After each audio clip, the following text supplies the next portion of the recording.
Bienvenidos a Jerez de la Frontera, a Lobato en compañía y a escuchar a un invitado muy especial esta vez para hablar de esta arquitectura, de este desarrollo patrimonial del casco antiguo de la ciudad de Jerez de la Frontera. Vamos a estar con don Rafael Lorente. Antes, permítanme que en este hilo conductor de la actividad cultural y arquitectónica de Jerez les cuente 4 palabras, como siempre, para que las sigamos teniendo muy cerquita de nosotros, si puede ser en el día a día mejor. La primera, altanería, altivez, soberbia, sentimiento de superioridad frente a los demás que provoca un trato distante o despreciativo, altanería. La segunda, prócer, eminente, elevado, alto, persona de alta calidad o dignidad. La tercera, fíjense qué sonoridad y qué belleza, palafrén, caballo manso en el que solían montar las damas y muchas veces los reyes y príncipes para hacer sus entradas en las ciudades, palafrén. Y la cuarta, lisonja, alabanza afectada para ganar la voluntad de alguien. Con estas palabras en nuestro castellano vamos a recibir ya a nuestro invitado de hoy, que es don Rafael Lorente. Caballero, muy bienvenido a su casa. Encantado de estar en ella. Don Rafael, las palabras, ¿cuánto tienen que ver también con la arquitectura, con la manera de vivir? Pues mucho, porque las palabras tienen que estar bien construidas. Olé. Y además bien aplicadas. No se puede poner un adjetivo que no vaya con lo que se está hablando. Vamos a hablar en concreto, fíjense por qué les traigo a colación. Todo lo que estamos hablando va en relación a lo que nos va a ir contando don Rafael de esta reconstrucción, la casa que hablaba a su dueño.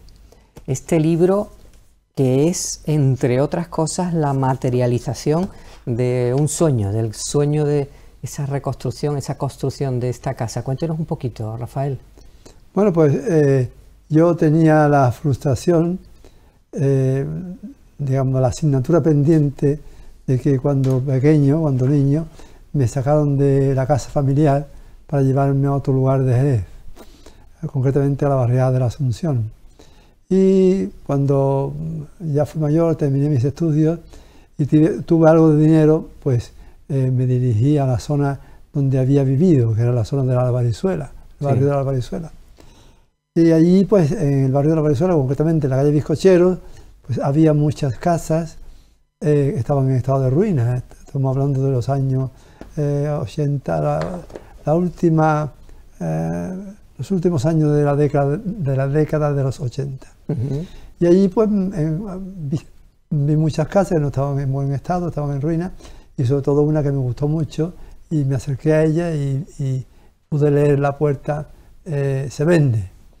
Y me dirigí a la persona que la vendía y estuve haciendo trato con ella hasta que la compré. Cuéntenos, vamos a ver un pequeño vídeo que no es sino un salto de hoja en hoja de este libro definitivo o definidor también de la construcción de la casa.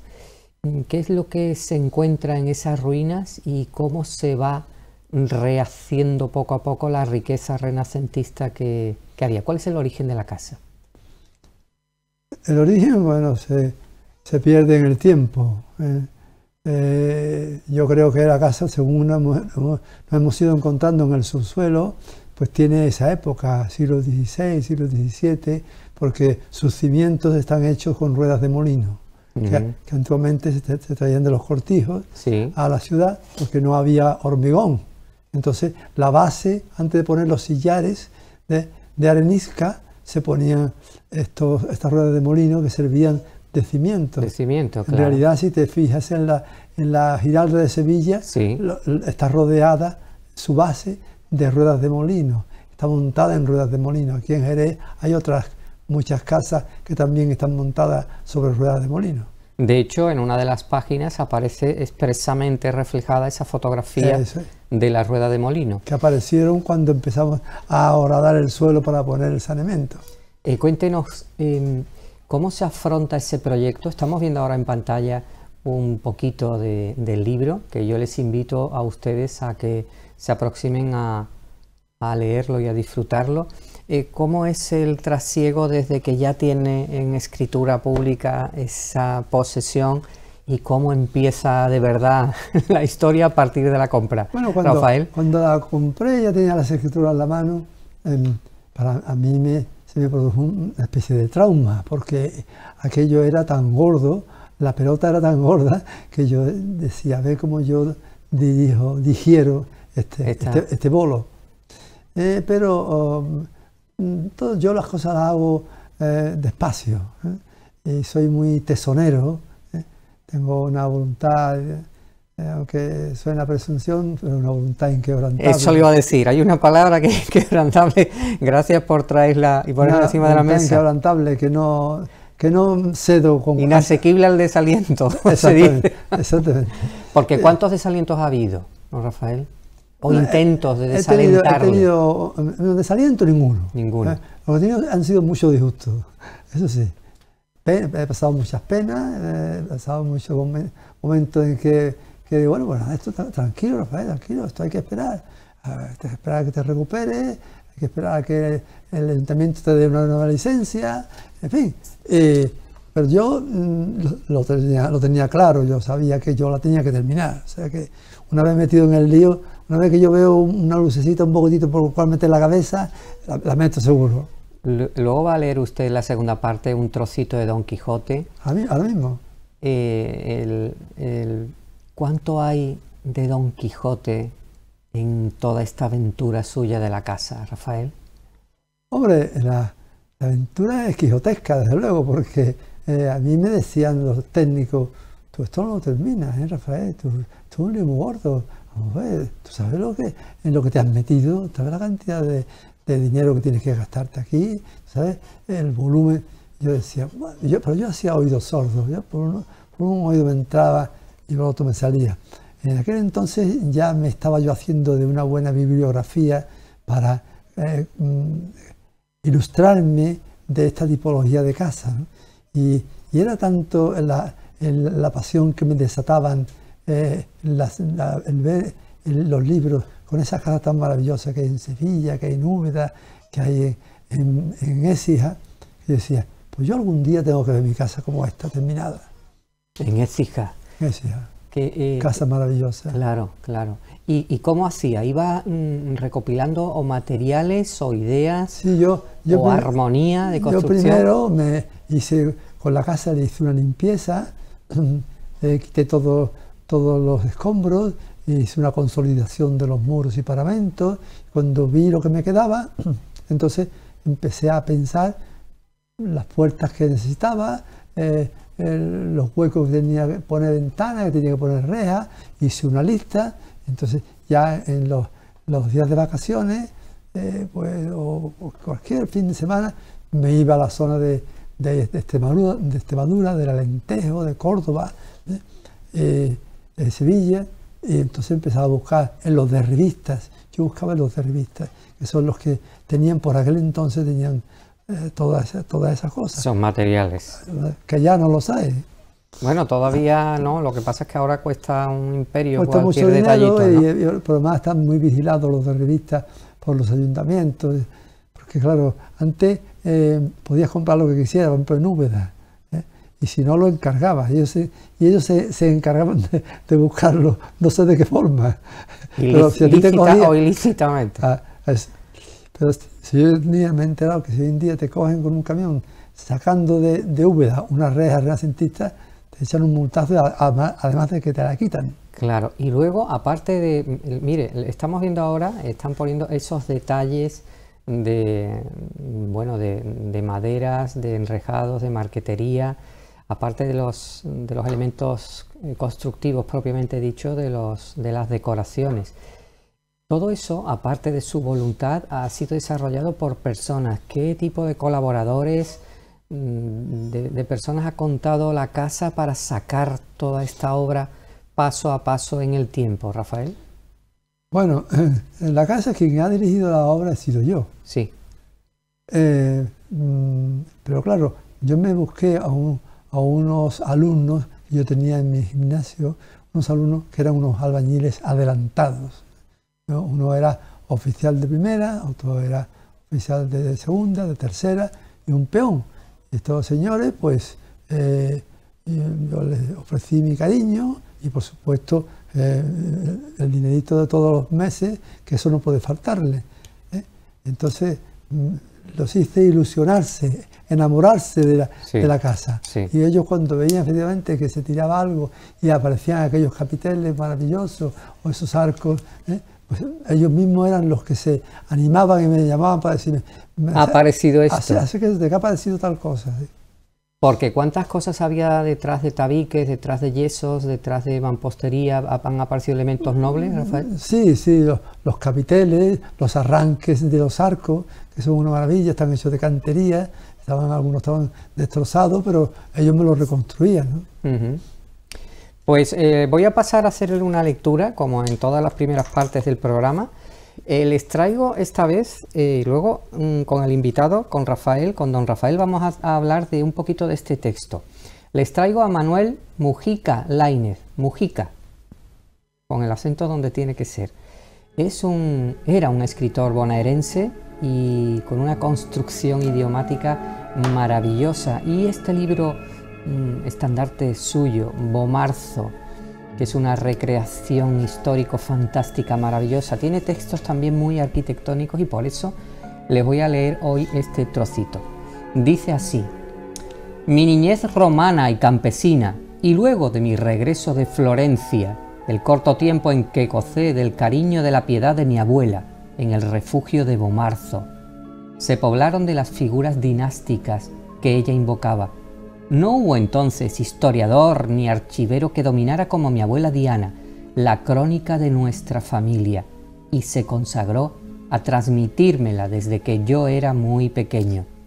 Lo mismo las paladinas proezas que los bárbaros crímenes, proponiéndose de ese modo, cuando fui mayor, que me percatara de ello, robustecer mi flaqueza con modelos gloriosos y trágicos que me caldearían como vinos de cepa antiquísima y me impulsarían a enfrentar los laberintos de la existencia con el de nuevo viril propio de mi casta, insuflándome eficazmente, más allá de la moral y de los convencionalismos que reverenciamos, una invulnerabilidad que resultaba de la certidumbre de que al cumplir la hazaña excelsa o al ejecutar el obligado delito violento, yo tendría siempre razón, pues me bastaba recurrir en la memoria al rico anecdotario de mi abuela.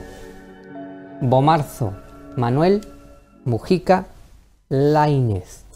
Aquí habla de la influencia de nuestros mayores, de las historias antiguas. Ahora, Rafael, cuando estás en tu casa, el título que es maravilloso es La casa que hablaba. Al igual que en Bomarzo, cuando le hablan esos antepasados, ¿qué os cuenta la casa, Rafael? La casa es que en realidad me ha estado hablando todo este tiempo. La casa tiene un espíritu. Estoy seguro. Y a ese espíritu yo le he hablado en mis noches de soledad de allí en el patio y en la noche que he pasado solo, ya pernoctando, pues yo le he hablado y ella me ha respondido. Ella desde luego al principio no estaba de acuerdo con algunas de las cosas que yo hacía y protestaba, ¿eh? Protestaba pues moviéndose las cosas, apagándose las luces, abriéndose las puertas. Ella protestaba. No estaba de acuerdo que yo pusiera una bandera, que es una costumbre que ponen los albañiles. ¿El fin de obra? El fin de obra del siglo XVIII, tienen esa costumbre los albañiles de cuando se cubre agua, pues se pone, o se llega a la máxima altura, se pone esa bandera. Sin embargo, ella me comentaba, decía, es una charla telepática que yo tenía con ella. Ahora me pone usted una bandera. Usted no se da cuenta, ¿qué dirán los vecinos de mí? Yo me pensé a mí que es que ella era republicana y no le gustaba la bandera que yo había puesto. creo yo, o que ella no quería. Bueno, pero Rafael, la casa había estado en ruinas. Sobre todo, habría un agradecimiento yo se lo decía, de que la cogiera en tus brazos con tu esfuerzo. Yo se lo decía, pero si yo no le voy a hacer nada a usted, además aquí podemos convivir los dos. Usted va a tener su sitio y yo voy a tener el mío.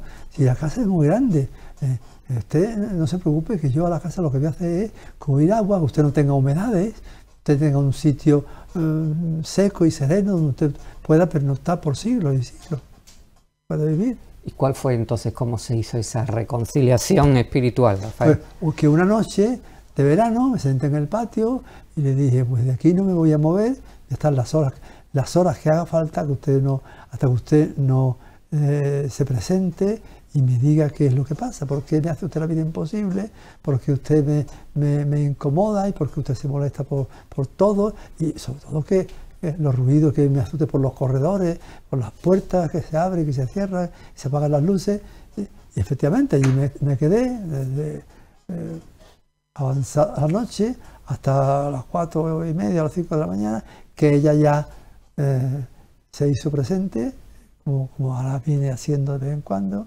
y entonces noté su presencia y estuvimos hablando los dos un ratito. Porque también podría o pudiera ser los antiguos propietarios, los antiguos vivientes allí, ¿tiene alguna recopilación de personajes? Mira, todo esto tiene una historia. ¿Que vivieron? Porque a lo mejor se han manifestado también, ¿no? Tiene una historia que no te he contado, que es por la que teníamos que haber empezado. Cuando los albañiles empezaron a horadar el patio para poner los saneamientos, las tuberías, pues se encontraron unos enterramientos. Wow. Entonces, tenían ellos, no sé, pensaban que allí en los enterramientos iba a haber un tesoro. Entonces le horadaron a una señora, le horadaron, porque había un hombre, una señora y una niña, por la ropa, le horadaron el pecho.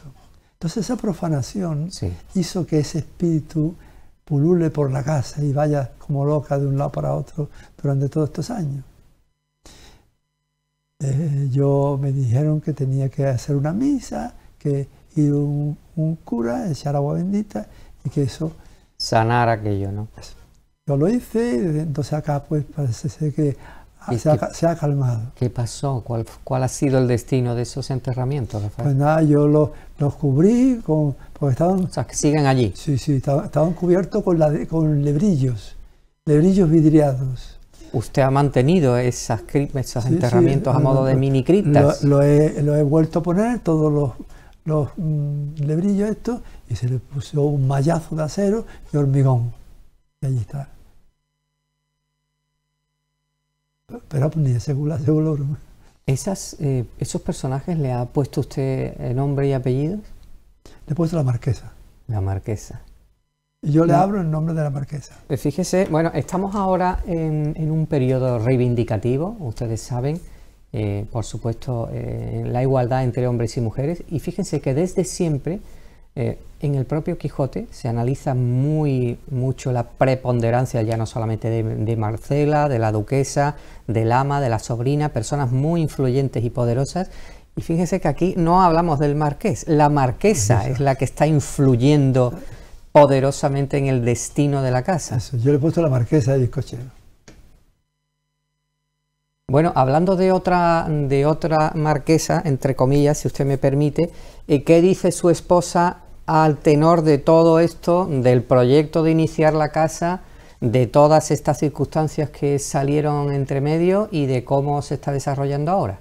Ella le parece bien, Ella al principio no se lo creía, pero cuando se ha manifestado, que se ha manifestado unas cuantas veces, que también de eso podemos hablar, pues ya se lo cree, porque cuando se cae una lámpara y hay las tres siguientes o cuatro que hay en el pasillo están balanceándose y no tenemos un terremoto, comprenderás que ya ella se ha creído que la marquesa existe y que tiene su presencia de vez en cuando. Mire, no es una frivolidad, créanme, que lleva mucho tiempo. No sé si se acuerdan del padre Pilón, era un jesuita Sí, sí, sí. hace muchos años, estoy hablando de hace 30 años, que se dedicaba, entre otras cosas, a hacer estudios paranormales y hacía las famosas psicofonías. Sí, sí, sí. ¿En su casa se ha practicado alguna psicofonía, don Rafael? Concretamente anoche. Caramba, Anoche. ¿qué me dice? Anoche escuché un crujido, yo porque tengo un corredor muy largo y cuando voy a la cocina tengo que hacer una curva y frente a la curva hay un reloj inglés, un bracket del 17 que cruje, llega la cuerda a un punto que cruje. Bueno, pues a raíz serían las 3 de la mañana, a raíz del crujido, yo me fui asustado a la cocina y seguí escuchando este tipo de murmullo. ¿Y voces? No, voces no. Voces no. Yo escucho murmullo. Por eso le digo, ¿y no ha hecho la intención de dejar grabando algo? Ya han estado allí, noche. ya han estado allí. ¿Y qué ha salido? Un psiquiatra, han estado 2 medium, y han hecho fotografías, se han visto unas almas que en la fotografía van andando. Madre mía. Sí. Bueno, yo ya le he dicho a don Rafael que vamos a tomar, él me ha invitado muy cortésmente a tomar una copita a su casa, que yo iré encantado. Radio Ere ha estado allí y ha llevado a estas personas y luego han hecho eso. Y por lo visto va a salir algún Y sin embargo, el sentimiento que sigue teniendo ustedes en relación absolutamente cordial con todo, lo material y lo inmaterial de la casa y lo espiritual. Me he acostumbrado y lo tengo aceptado y cuando yo explico estas cosas, las personas que me escuchan o piensan que soy un rollista o piensan que bueno, ¿y cómo es que no te da miedo? Pues no, eso yo y mi mujer los dos lo tenemos asumido y hablamos de esto con toda tranquilidad. Mire, nos quedan ya 4 minutos antes de ir a las recomendaciones y en esos 4 minutos una de las palabras que hemos introducido al iniciar son la lisonja, los halagos. ¿Cuánto de bien viene, porque usted ha sido premiado en distintas ocasiones por este proyecto en concreto, cómo le viene al ánimo cuando está a lo mejor más cari acontecido y le vienen estos premios? ¿Cómo le influye eso en su día a día? Bueno, los premios son para mí un subidón increíble, ¿no? Porque yo no los espero, no espero. Cuando tuve ese premio de Europa Nostra, que pues, sabes, es una institución europea dedicada a la protección del patrimonio histórico artístico, bueno, pues que a mí, que a Rafael Lorente, me premien desde La Haya. Imagínate lo que es eso para mí, para mi familia, para mi madre, mis hermanos. Fuimos al Liceo de Barcelona, que fue premiado también el mismo año que premiaron Picochero 29, premiaron la reconstrucción del liceo después estuve allí y me dio el premio el rey de España, don Juan Carlos. Con todo eso, ¿cómo se siente que está en la parte del halago y luego el orgullo de en Jerez haber sacado esa obra adelante? Hombre, para mí es mucho orgullo lo de haber conseguido estos premios, pero más orgullo es el tener mi casa terminada, ver poco a poco con escasos medios, como yo tengo, ver poco a poco cómo he ido alcanzando mis metas. Usted no tiene escasos medios, no sé a lo que se refiere, pero usted tiene una riqueza interior y un poder y una seguridad y una fe abrumadoras. ¿Cuál es el futuro de la casa? Pues que yo la siga viviendo hasta el fin de mis días, yo y mi mujer. Y que mis cenizas las echen en los arriates de los patios. ¿Con la marquesa? Sí, con la señora marquesa.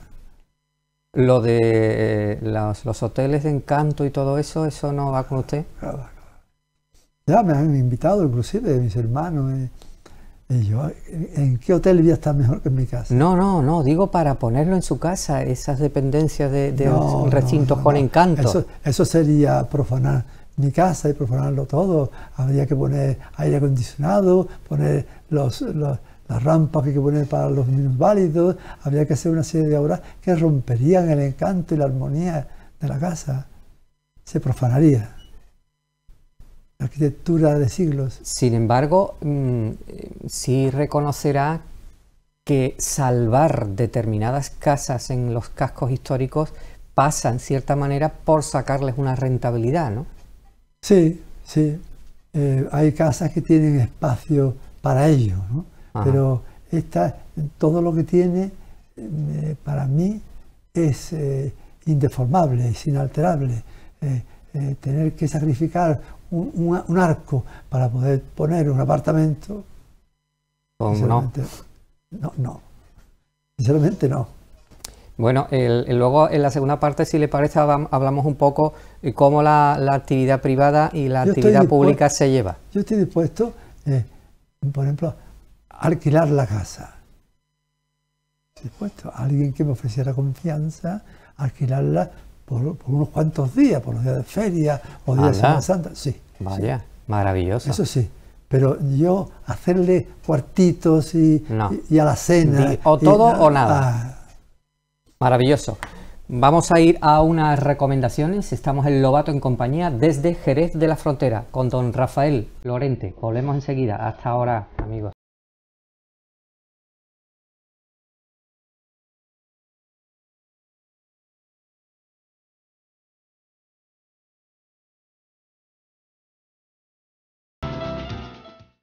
Seguimos, Lobato en compañía desde Jerez de la Frontera. Estamos con don Rafael Lorente y hablando de esa casa maravillosa de la calle Bizcocheros y que vamos a seguir hablando con usted un buen ratito. Antes, déjenme que les lea otro trocito de literatura maravillosa. En este caso le traigo a Juan Marcé. Se titula Si te dicen que caí. Juan Marcé es un escritor de la generación de los 50, barcelonés. Acuérdense de Goytisolo, Terence Moix, de toda esa generación y de esa literatura tan realista y tan práctica, y que yo le traigo un trocito de Juan Marcé para que ustedes, si les apetece, lean. Y yo les leo un poquito de Juan Marcé. Cuenta que al levantar el borde de la sábana que cubría al ahogado, revivió en la cenagosa profundidad del pantano de sus ojos abiertos un barrio de solares ruinosos y tronchados geranios cruzando de punta a punta por silbidos de afilador, un remoto espejismo traspasado por el aullido azul de la verdad, y que, a pesar de las elegantes sienes plateadas, la piel bronceada y las sortijas de oro que aún lucía el cadáver, les reconoció que todo habían sido espejuelos, dijo, en aquel tiempo y aquellas calles, incluido ese trapero que al cabo de 30 años alcanzaba su corrupción final, enmascarado de dignidad y dinero. Su propia madre tenía el vientre más liso que una tabla y sin embargo la llamaban la preñada. Un trocito. Juan Marcé, Si te dicen que caí. Don Rafael, ¿cuántos ratitos de charla y de lectura proporciona estar en su casa esas noches ahora que entra esta primavera y este verano maravilloso? ¿Cuánta literatura puede haber y hay en su casa? Ahora, yo tengo una buena biblioteca y la verdad es que el patio por la tarde cobra una magia especial que es ideal para hacer recitales de poesía, para hacer lecturas poéticas o simplemente para hacer una reunión de amigos y hablar de eso. ¿Qué se pueden hacer en su casa? Por supuesto. Bueno, biblioteca, tertulia, lecturas poéticas y bodega. ¿Qué bodega hay en su casa, Rafael? Una bodeguita que tengo yo de vinos viejos de Jerez. Moroso, Palo Cortado, Amontillado.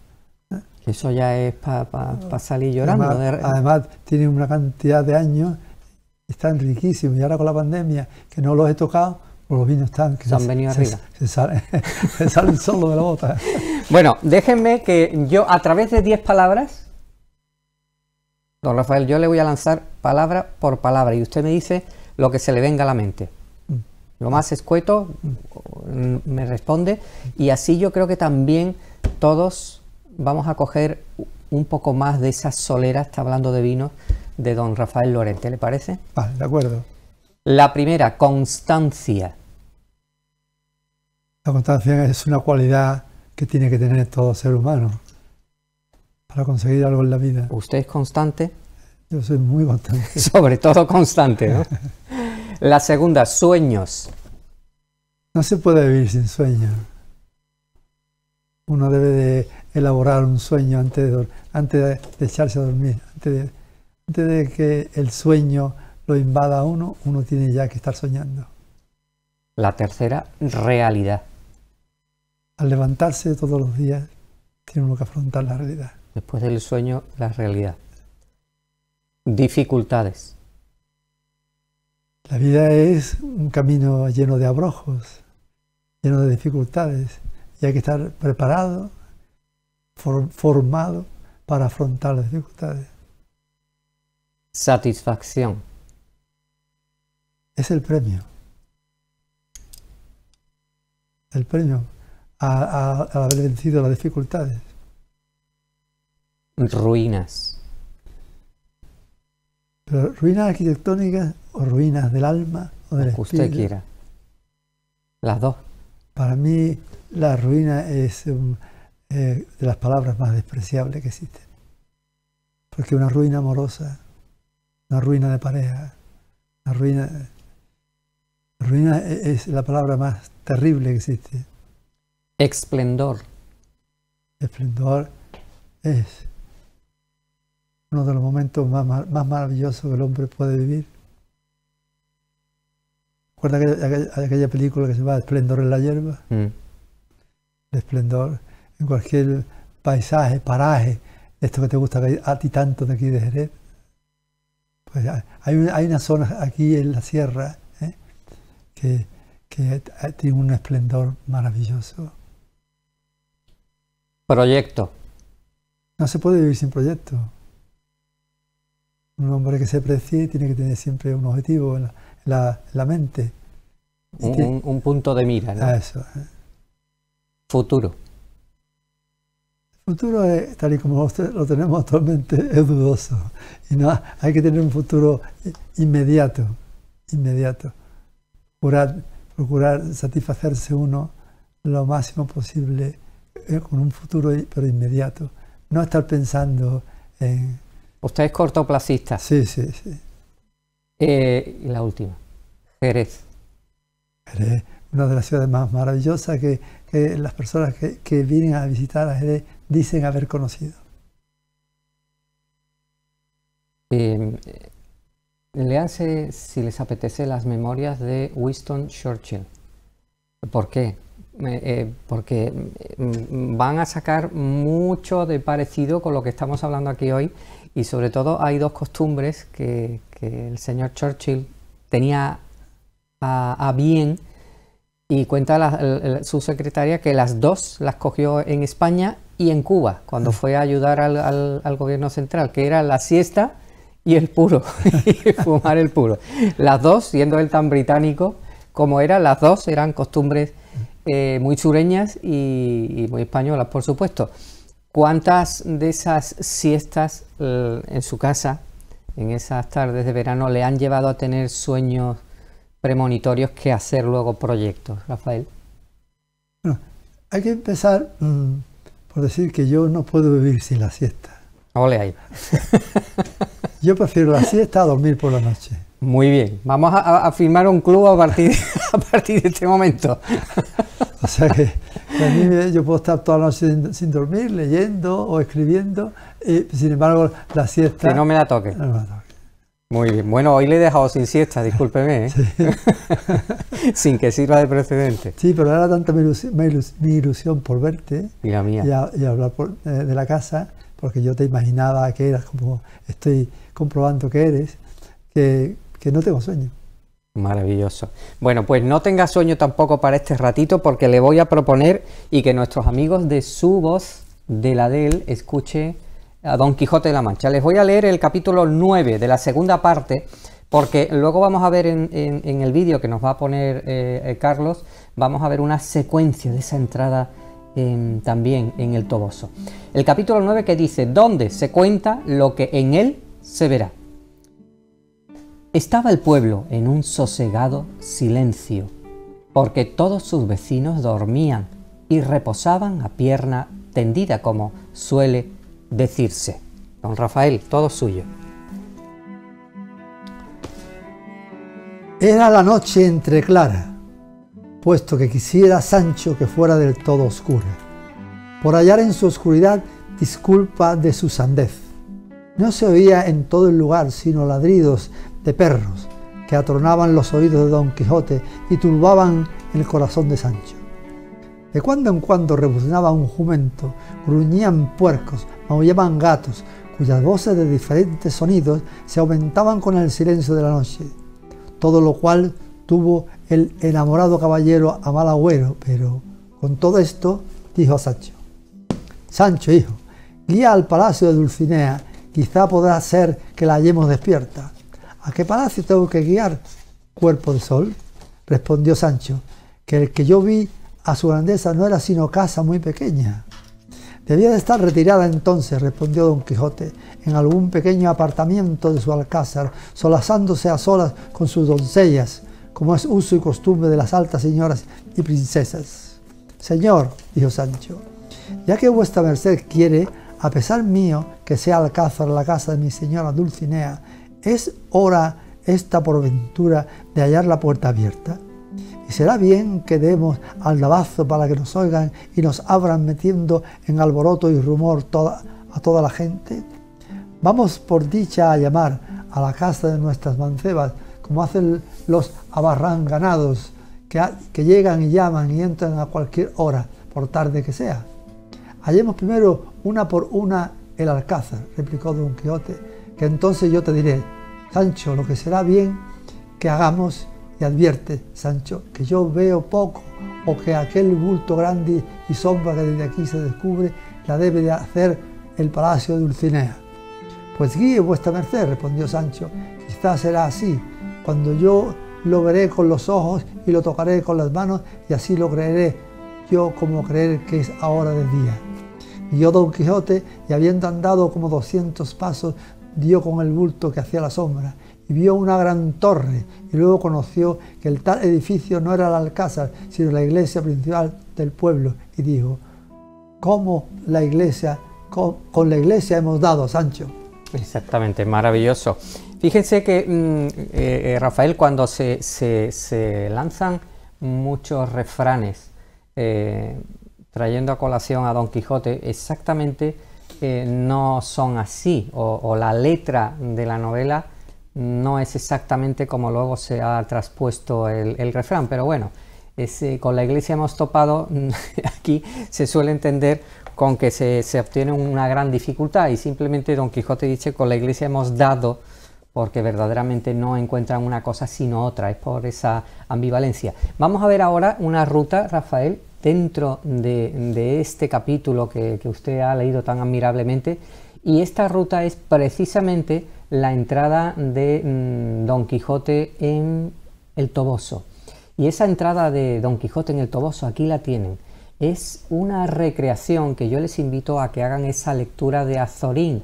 Azorín hace una descripción, una interpretación. Ahí tienen esa torre cuadrada de la que dice Don Quijote, con la iglesia hemos dado. Esa es la iglesia a la que se referían. Y Azorín hace una descripción maravillosa del Toboso, hace esa simulación de que entra en su carrito con su borriquito, y ahí tienen a la señora Dulcinea, si verdaderamente obedeció a la recreación de un personaje que existía o no en el Toboso, y que por qué Cervantes tenía esa devoción hacia el amor idílico, que es el que le hace llevar a su personaje principal. Ahí tienen la casa de Dulcinea, esta es la que dice Don Quijote que era un palacio, y Sancho lo que dice es que lo que ve es una casa, sí, normalita, la entrada del pueblo, con sus aperos de labranza, sus menesteres para airear el trigo y la avena, aventar, como se llama, y que eso es lo que vio Sancho, y no esas recreaciones oníricas que creía Cervantes que ponía en voz de Don Quijote al efecto. Así que con esta visita al Toboso, y después de haber leído, don Rafael, el capítulo número 9 y 10 de Don Quijote de la Mancha, seguimos hablando con él y vamos a seguir hablando de, bueno, fíjense que yo Rafael Lorente en este libro nos saca una foto maravillosa, porque la ruta también es gastronómica, la de Don Quijote, de la cocina. La cocina que se ve es maravillosa, dentro de la casa. ¿Usted cómo se defiende en los menesteres gastronómicos y culinarios? Hago mis pinitos, hago mis pinitos. Por ejemplo, tengo una señora tan buena cocinera, que a veces me da un poco de vergüenza ser yo el que lleve la voz cantante, pero ella me lo permite y sí, yo hago mis guisos, hago sobre todo, me gustan los potajes. El cuchareo. La comida de cuchara. ¿Qué tiene el mercado de Jerez digno o especialmente llamativo para llevar a la cocina, Rafael? Todo. Jerez tiene de todo, no le falta nada. Pero en Jerez se hacen los mejores chicharrones que se hacen en España. En la plaza de Jerez hay unos chicharrones exquisitos, que no son esos típicos chicharrones de grasa, sino que son de carne. Esas rebanaditas de carne. De solomillo. Esos son muy específicos de Jerez. Los hay allí y yo los encargo. ¿Eso con qué vino se toma? Con oloroso. Con oloroso especialmente. Con palo cortado o almontillado. ¿Por qué el palo cortado, don Rafael, cree usted que ha pegado tanto últimamente? Porque es un vino con muchas cualidades, con una delicadeza en nuestro paladar, nos recorre y nos aporta una cantidad a nuestras cualidades organolépticas, nos las recorre y nos aporta una cantidad de sabores y de aromas, es muy, muy delicado. Siendo el amontillado muy fino, pero el palo cortado es una exquisitez. Y cuanto más se beba y se pare uno a beberlo despacio, sobre todo con algún amigo que le guste, más va uno aprendiendo del palo cortado y más le gusta a uno. En esas degustaciones, digo que yo ya estoy deseando probarlo. Usted cuando se beba, cuando se hable de vino, ¿introduce también usted parte de su composición literaria, de sus versos? ¿Hace alguna declamación? ¿Recita algo también cuando está entre amigos y se está tomando una copita? Si el público, si los presentes que están allí, pues yo los veo sensibles a ello, porque no a todo el mundo se le puede recitar. La poesía es un plato muy delicado. No todo el mundo tiene sensibilidad para oír poesía. Pero sí, yo brindo, tengo un brindis, que te lo digo ahora mismo. Por favor. Y dice: con el tiempo no hay quien pueda, la vida se va volando, por eso la que nos queda, mejor pasarla brindando. Maravilloso, que así sea. Bueno, pues esa es su cámara. Yo creo que hace visitas guiadas o por encargo o señalamiento se puede ver la casa. Si usted es tan amable, mire a esa cámara que es la suya y diga cómo se puede localizar, cómo se puede hacer esa excursión guiada, cómo se puede ver su casa. Se hace en grupos de 10, 12 personas, solicitándomela a mi número de teléfono. Yo doy la cita, acordamos el día y la hora generalmente hacemos por la noche, la tarde-noche. ¿Por qué? Porque la casa a esa hora, a las 7, las 8 de la tarde, cobra una magia especial. Y es cuando mejor se degustan los vinos y mejor se degustan los rincones de la casa. Porque la casa tiene a esa hora una iluminación con un calor y un encanto mágico. Tiene magia a esa hora. Claro que sí. Dígame, ¿cómo después de toda esta aventura constructiva, financiera, cómo se van obteniendo los recursos para hacer esta inmensa torre de Babel construida y terminada felizmente? ¿Cómo se consigue la financiación? Porque esto es como el templo de Salomón. Permítame que le diga. Yo no he tenido jamás financiación de nadie. Todo me lo he financiado yo. A mí no me ha dado nadie una perra y es que la he buscado.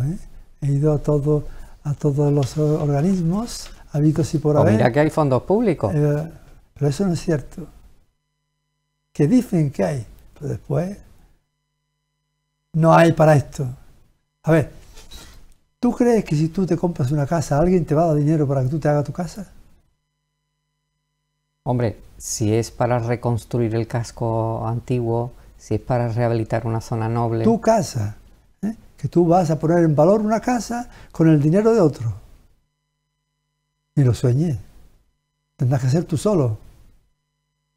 ¿No? Tienes que ayudar a tu familia, o tú pides un crédito, pero que haya un dinero, hay un dinero estatal o gubernamental o que otra cosa, Junta Andalucía... Otra cosa fuera que le hubiese puesto paneles eléctricos arriba en la azotea. No, no te van a dar un centavo. Bueno, eso es sí, eso es que hay subvenciones. Claro. Pero para que tú te hagas una casa, es como si tú me dices, yo quiero montar un negocio, voy a pedirle dinero al ayuntamiento. No te van a dar dinero para que tú te enriquezcas. Y dígame, ¿cómo aparece luego la idea del libro? La idea de meter estas fotografías... Desde que yo entré en la casa, tú lo puedes ver, el primer día que puse el pie en la casa, con una pequeña maquinita Kodak, empecé a hacer fotografías. Y tengo cientos y cientos de fotografías de todo el proceso. Entonces, esas fotografías luego se han digitalizado, algunas eran diapositivas, y son las que yo he utilizado desde el año 87, 88 hasta la fecha, para llevar a cabo el libro. Bueno, me va a permitir que como letrado yo le haga una pregunta, no es indiscreta, simplemente informativa, y usted se reserva el derecho a no contestarla, si le parece. Bueno, estamos hablando del pasado, del presente y del futuro. Primera pregunta, si es tan amable, ¿qué opinan sus hijos al respecto? Mis hijos no quieren saber nada de la casa. Es que a ellos no les gusta. O sea, esa pasión que yo tengo por la casa les echa hacia detrás. ¿Por qué? Porque es que yo desde hace mucho tiempo lo que les he mostrado es un cariño especial por la casa, es un proyecto con el cual yo no me quería morir sin terminar. Claro. Y la segunda pregunta, su señora y usted y su señora, ¿establecerán alguna condición a la hora de transmitir en el testamento esta casa? ¿Alguna condición de mantenimiento, de conservación de la misma? Yo lo que no quiero es que la dividan a trozos y se haga un apartamentito y se haga otro apartamentito. Yo quiero que si no van a seguir utilizándola como yo la utilizo, que está pensada para que una familia la viva felizmente. ¿Y si no es así? Si no es así, que la vendan. Pero entera. Entera. Con la marquesa, con su poderío ahí. ¿Sabes lo que es echarle un tabique a ese patio tan maravilloso? Don Rafael Lorente, muchísimas gracias. Gracias a ti por traerme. Por haber estado. Por permitirme hablar de mi casa. Ha sido un honor que todos sus sentimientos, sus emociones, su construcción anímica de esta construcción física de la casa sea hoy una realidad de Jerez de la Frontera. Muchas gracias. Pues yo se lo quiero ofrecer a Jerez, que Jerez la tiene ahí para que la vea. Todo el que quiera puede ir a verla. Don Rafael, muchísimas gracias. Quédese un poquito porque yo me voy a despedir de nuestros amigos, pero quiero que sigan contemplando esta imagen con don Rafael Lorente. Les hemos hablado de muchas cosas. Ahora está sonando una música que es precisamente ese poder. Hemos hablado de esa actividad quijotesca que seguro que ha sido, es y será la construcción, la rehabilitación, las vivencias y el mantenimiento de esa casa en el futuro. Esta que ustedes están oyendo es el blues de Don Quijote, de don Javier Gurruchaga, de esa orquesta Mondragón. Fíjense cómo dicen: sopla, sopla, busca el viento a tu favor y constrúyete tu vida. Ese es el Don Quijote que nosotros queremos. Y otra frase que dice también esta letra, a la cual yo quiero homenajear, que dice: no te rindas, caballero, nunca te dejes vencer. Eso es lo que ha ocurrido con don Rafael, ese caballero que nunca se ha dejado vencer. Hemos tenido, por supuesto, a nuestro invitado, don Rafael Lorente, hemos tenido a Juan Marcé, hemos tenido un poquito de Manuel Mujica Lainez, y también hemos tenido, por supuesto, a Don Quijote de la Mancha. Con eso Y con las 4 palabras en castellano, hasta aquí hemos llegado. Con la Iglesia hemos dado, como ha dicho el texto. Así que muchísimas gracias por habernos acompañado. Aquí seguiremos Lobato en compañía. Véannos desde donde quieran y a donde la televisión nos lleve. Muchas gracias y por supuesto desde Jerez de la Frontera, Lobato en compañía. Muchas gracias. Hasta siempre, amigos. Nunca te dejes vencer.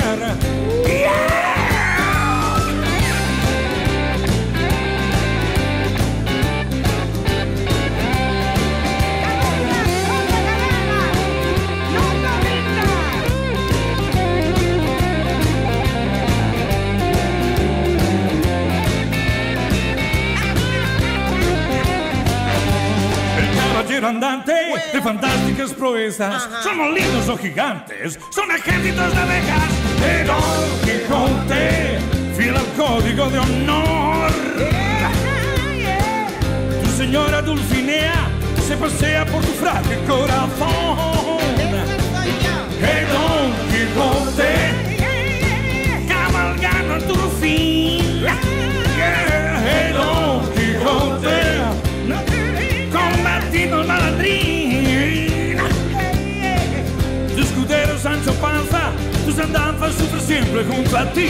Venga Sancho, sopla, sopla, sopla el viento a tu favor. Sopla, sopla, pon en marcha tu motor. Para que se mueva el mundo hace falta locos como tú. Sopla, sopla, sopla el viento a tu favor. Sopla, sopla, pon en marcha tu motor. Para que se mueva el mundo y hacen falta locos como tú. Hey, hey, hey, hey. Sopla el viento a tu favor. Hey, hey, hey, hey. Pon en marcha tu motor.